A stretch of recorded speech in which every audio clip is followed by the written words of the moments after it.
दोस्तों, सच्चाई और धर्म के मार्ग पर चलने वाले लोग क्यों दुखी होते हैं और उन्हें इतना कष्ट क्यों उठाना पड़ता है, जबकि अधर्म के मार्ग पर चलने वाला व्यक्ति हमेशा सुखी ही दिखता है। आइए जानते हैं इस कहानी के माध्यम से। हिमालय की पहाड़ियों में ऋषिकेश का आश्रम था।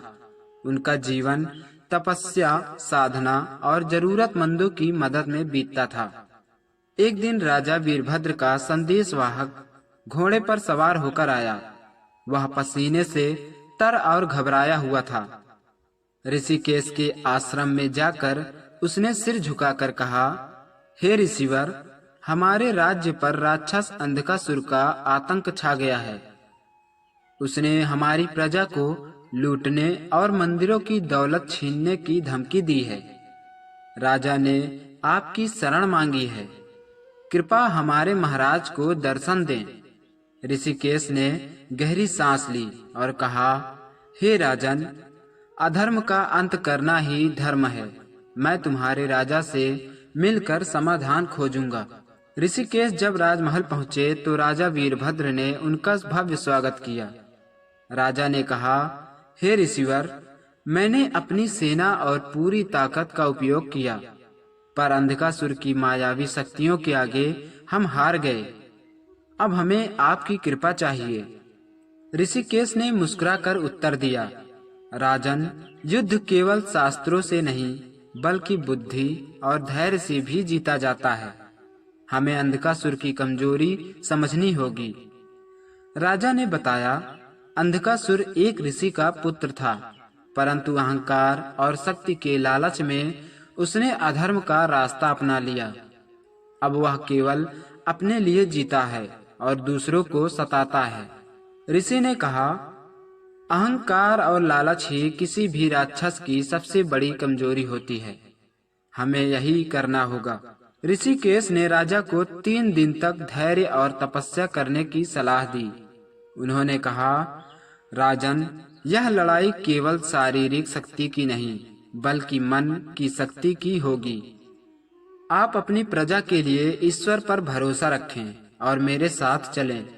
तीसरे दिन अंधकासुर ने राजा के महल पर हमला किया। उसकी उपस्थिति इतनी भयावह थी कि सैनिक डरकर भागने लगे। अंधकासुर हंसते हुए बोला, वीरभद्र, क्या तुम्हारे पास मुझे रोकने की कोई शक्ति है या तुम्हारा ये ऋषि मुझे परास्त करेगा? ऋषिकेश ने आगे बढ़कर कहा, अंधकासुर, शक्ति का उपयोग दूसरों की भलाई के लिए होना चाहिए। अगर तुम सत्य और धर्म का मार्ग छोड़ दो तो मैं तुम्हें क्षमा कर सकता हूँ। अंधकासुर चिढ़कर बोला, मुझे किसी की क्षमा की जरूरत नहीं। मैं सब कुछ अपने बल से ले सकता हूँ। अंधकासुर ने राजा वीरभद्र को चुनौती दी, अगर तुम में हिम्मत है तो मेरे सामने खड़े होकर मेरे प्रश्नों का उत्तर दो। अगर तुम हार गए तो तुम्हारी प्रजा मेरी हो जाएगी। राजा ने अपनी पूरी हिम्मत जुटाई। ऋषि ने राजा को सांत्वना दी और कहा, सत्य पर विश्वास रखो, यह तुम्हें शक्ति देगा। अंधकासुर ने राजा से पूछा, संसार में सबसे शक्तिशाली चीज क्या है?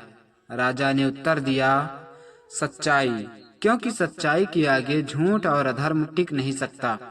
अंधकासुर हंसते हुए बोला, तुम सही कहते हो, पर सच्चाई को हराने के लिए शक्ति चाहिए। वह मेरे पास है। ऋषिकेश ने भगवान विष्णु का दिव्य धर्मास्त्र निकाला और उसे मंत्रों से जागृत किया। धर्मास्त्र से निकलती प्रकाश की किरणों ने अंधकासुर की सारी मायावी शक्तियों को खत्म कर दिया।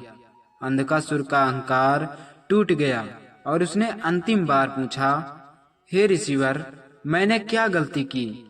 ऋषि ने उत्तर दिया, तुम्हारी गलती यह थी कि तुमने दूसरों को तकलीफ देकर अपनी शक्ति को सर्वोपरि माना। सच्चाई और धर्म से बड़ा कोई नहीं। अंधकासुर ने पश्चाताप किया और अपनी मायावी शक्तियों का अंत कर दिया।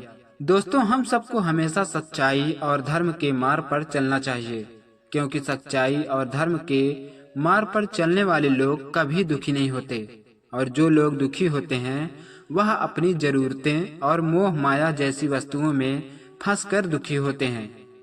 यह कहानी हमें सिखाती है कि सच्चाई, धैर्य और धर्म के मार्ग पर चलने वाले ही सच्ची विजय प्राप्त करते हैं। अहंकार और अधर्म का अंत निश्चित होता है। तुम चाहे जितना झूठ बोल लो, लेकिन वह एक न एक दिन पकड़ा जरूर जाता है। इसलिए दोस्तों, हमेशा अपने आप पर भरोसा और सच्चाई पर अडिग रहें। वीडियो को अंत तक देखने के लिए आपका धन्यवाद। मिलते हैं अगली वीडियो में एक नई और ज्ञानवर्धक कहानी के साथ। तब तक हमारे साथ इस वीडियो का आनंद लेते रहिए।